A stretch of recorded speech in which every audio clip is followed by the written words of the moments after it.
do we respond to women who've experienced trauma that may be demonstrating exactly what you're describing in terms of, do they almost get stuck in this age or time frame of perhaps maybe even when they experienced that trauma, maybe earlier, without jeopardizing the way we treat and love and listen to these women with the inherent dignity that we all believe that they hold. That's in a way that's not condescending to them or degrading, but is very empowering still.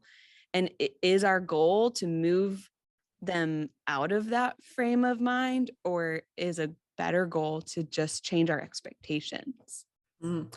Sure. Great questions. And you might track and make sure I don't ignore one of them along the way. But okay, when going back to my example of the 8-year-old who, a couple of years later, around the age of 11, I had that aha moment. Recognizing he functioned more like a 4 or 5-year-old did not change how I treated him with respect, that he was of value, right? Just because he is a valuable person, he matters, right? Like that did not shift my perspective. So hopefully if we're adding this lens of just looking for kind of the half the chronological age, that doesn't actually change their value or worth. Right. We of course need to monitor, like, am I now speaking to them like they're immature or whatnot?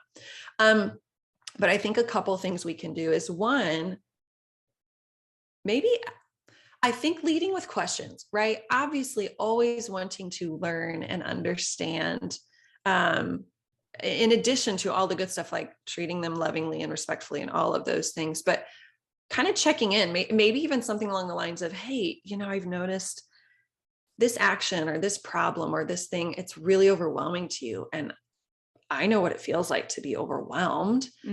How can I help you take one step forward in it? Let's say, I'm going to use some numbers for metrics. Like, let's say you're like at a 3 on a scale of 10 to being able to actually, like, I know what I'm doing. I know how to tackle this. I can do it on my own. Like, maybe even you asking them, like, on a scale of 1 to 10, like, how hard is that for you? How overwhelming is that for you? What's this like for you?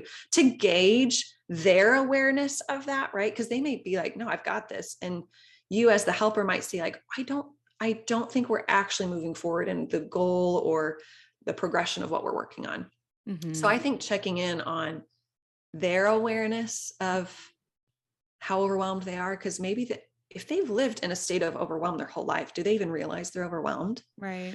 So I think there's a lot of questions we can ask, for one, us to learn and to tune in, but to two, also kind of model for her, is she aware of those things?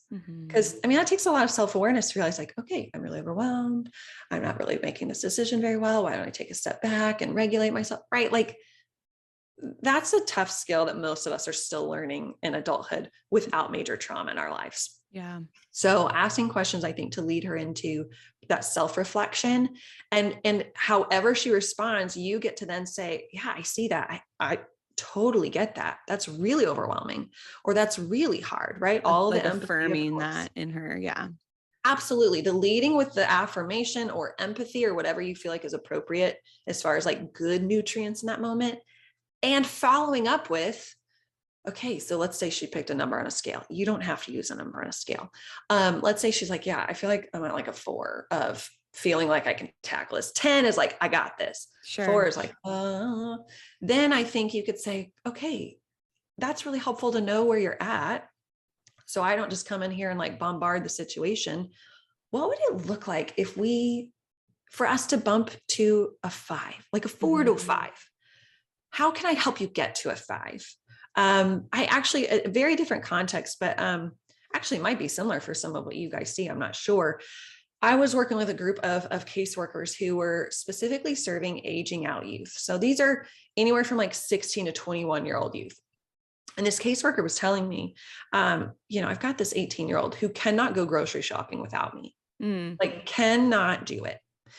And we were talking through and discussing how do we help her like baby step, like essentially wean her off of needing someone to hold her hand through the whole process. And it looked like, okay, I'm going to hang out here by the produce. Why don't you go get your oatmeal and you go get your bread, and I'm in the building, but I'm not walking the aisles with you. And then later on, it was a matter of, I'm going to be standing outside drinking my coffee. I'm here when you check out. Come find me, and Mhm. we'll head home. You know, like there were baby steps. And then later on, the goal might have been, I'll wait in the car. I'm going to take a phone call and I'll drive you home when you're done, right? Like I drop you off at the door and I'm waiting when you're done. So like, what are those small progressions for this mom in your context to recognize maybe emotionally, developmentally, this is a lot for her, and help her move forward one step at a time? Does that Mhm. make sense?